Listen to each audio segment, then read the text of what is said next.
Hello, my name is Madeline Soileau, and I am a printmaking and art history student at the University of North Texas. In this presentation, I am going to tell you about my artwork, the processes I create my pieces with, and how I intend to proceed as an artist. Abstraction is something that I make use of in many of my pieces. Not all of my work is pure abstraction, but most pieces have at least one element that is abstracted. I use abstraction because it creates a visualization of messy, rapid, or manic thought processes. Things like repeated marks represent repetitive and intrusive thoughts.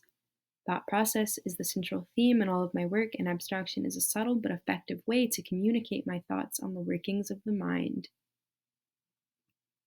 Many compositions I create could be called chaotic, cluttered, and messy.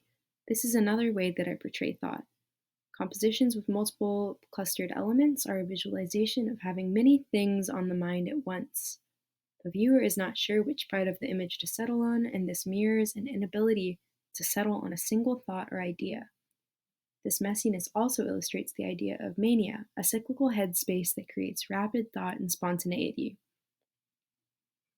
Now, let's move on to process. Screen printing is a process where an image is burned into a silk screen and then ink is pushed through only the areas of the screen where color is meant to go. Screen printing is a very quick process, and the rapidness of creating art in such a way mimics the quickness of thought. The multiples created when printing also mimic cyclical repeating thoughts. Lithography is another printmaking process, and by far my favorite.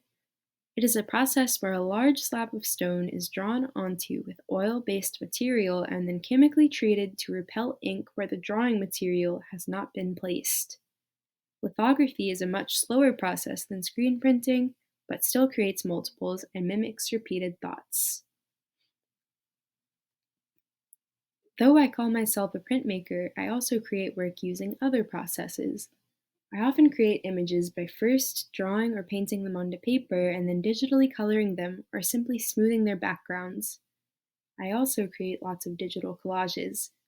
To create these, I take photos of drawings as well as found objects, photographs, receipts, and more and place them all onto one background.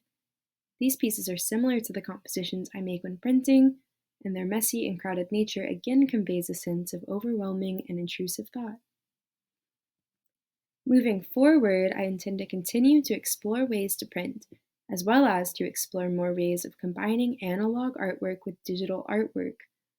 I plan to continue creating work that illustrates various thought processes and states of mind, and potentially contrast multiple states of mind within a single piece of work. Thank you so much for listening, and have a lovely day.